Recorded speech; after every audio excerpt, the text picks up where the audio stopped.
ఒక common people తెలియాల్సిన విషయం ఏంటంటే ఈ ప్రయోగాల వల్ల ఇప్పటికిప్పుడు ఏం జరగకపోయినా లాంగ్ టర్మ్ లో మన ఫ్యూచర్ జనరేషన్స్ చాలా లాభపడతారు.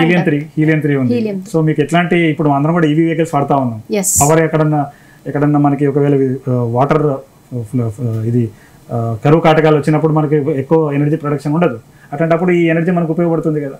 సో ఇలా 1 2 అని కాదండి, చాలా విషయాలలో మనకి ఈ పరిశోధన అనేది హెల్ప్ అవుతుంది. సో ఇవి కొన్ని దేశాలు చేసేది భారతదేశం కూడా చేయగలుగుతుంది. ఓకే, నిజంగా wonderful. Yes Rishik, earth bound manoeuvres అంటే ఏంటి, అందులో ప్రొపల్షన్ మాడ్యూల్ గురించి తెలుసా?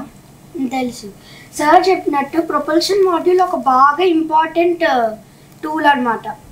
అది 15 జూలై నుంచి 17 ఆగస్ట్ దాకా మన చంద్రయాన్ 3 స్పేస్ క్రాఫ్ట్ ని తీసుకెళ్ళింది అనమాట. ఇది ఎర్త్ బౌండ్ మాన్యూవర్స్ లో కూడా యూజ్ అవుతుంది. సైంటిస్ట్ ఏం చేస్తారంటే ప్రొపల్షన్ మాడ్యూల్ కి కమాండ్స్ ఇస్తారు ఆర్బిట్ రేస్ చేయడానికి. దాన్ని ఎర్త్ బౌండ్ మాన్యూవర్ అంటారు.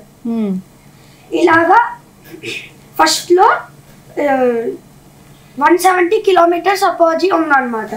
కానీ ఎర్త్ బౌండ్ మాన్యూవర్స్ తో పెంచుకుంటూ 41,000, తర్వాత 71,000, 98,000, 131,000, తర్వాత 151,000, తర్వాత 4 lakhs అలా అంతా పెరుగుతూ చేశారు. ఇనఫ్ వెలాసిటీ వచ్చాక మూన్ దగ్గరికి వెళ్ళండి.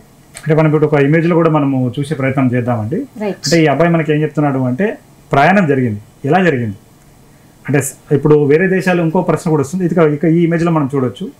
సో ఇక్కడ మనము ఎర్త్ వైపు చూస్తున్న దాంట్లో కొద్దిగా మనం జూమ్ చేస్తే అక్కడ మనకు డేట్స్ కూడా ఉన్నాయి. ఇందాక ఈ అబ్బాయి మనకు చెప్పాడు ఏ రకంగా మన శాస్త్రవేత్తలు అంచెలంచెలుగా భూమికి చంద్రుడి మధ్య ఉన్న దూరాన్ని తగ్గించుకుంటూ వెళ్ళారు. అంటే ఈ ఆర్బిట్ని రేజ్ చేశారు వాళ్ళు.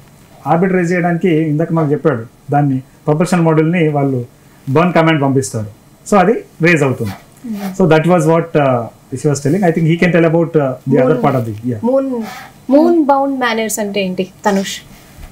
ఇప్పుడు రిషి చెప్పినట్టు ఎర్త్ బౌండ్ మాన్యూవర్స్ అంటే ఎనఫ్ వెలాసిటీ వచ్చే వరకు ఎర్త్ ఆర్బిట్ నుంచి మూన్కి వెళ్ళడం.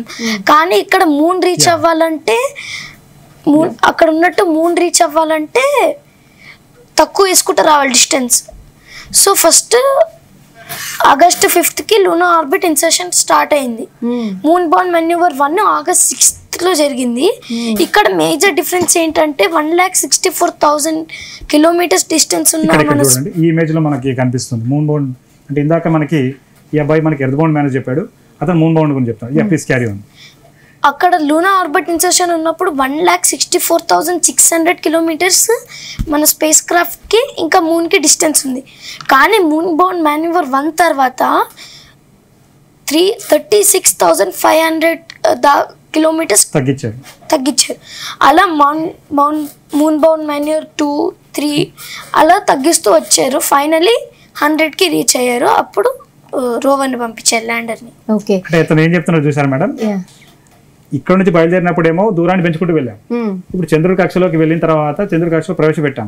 ఆ రోజు మాకున్న సమాచార ప్రకారం ఏంటంటే ఈ చంద్రుడికి ఈ మన చంద్రయానికి మధ్య ఉన్న దూరం ఆల్మోస్ట్ 1,00,000 కిలోమీటర్లు. ఓకే, అంటే అతి అపోజిట్ తీసుకుంటే దాన్ని ఏం చేయాలి, 100 కిలోమీటర్కి తీసుకురావాలి. ఇక్కడేమో పెంచుకుంటూ వెళ్ళాం కదా, అక్కడ తగ్గించుకుంటూ వెళ్ళాలి. అంటే ఇక్కడ మనం ఒకటి ఆసక్తికరం మనం చూడాల్సిన విషయం ఏంటంటే అండి, మన ఇంట్లో ఉన్న రిమోటే సరిగా పనిచేయదు. ఇక్కడ ఎక్కడో సుదూర అంతరిక్షంలో చంద్రుడి దగ్గర ఉన్న ఒక మిషన్కి మనం ఇక్కడ నుంచి కమాండ్స్ పంపిస్తే అది డిస్టెన్స్ పెంచుకోవడం, అది కూడా చంద్రుడి దగ్గరికి వెళ్ళిన తర్వాత చంద్రుడి నుంచి దానికి చంద్రుడి మధ్య దూరాన్ని తగ్గించుకుంటూ దగ్గరికి వెళ్ళడం, ఇది నిజంగా ఒక హాలీవుడ్ సినిమా లాగా అనిపిస్తుంది అండి సామాన్య మానవుడికి.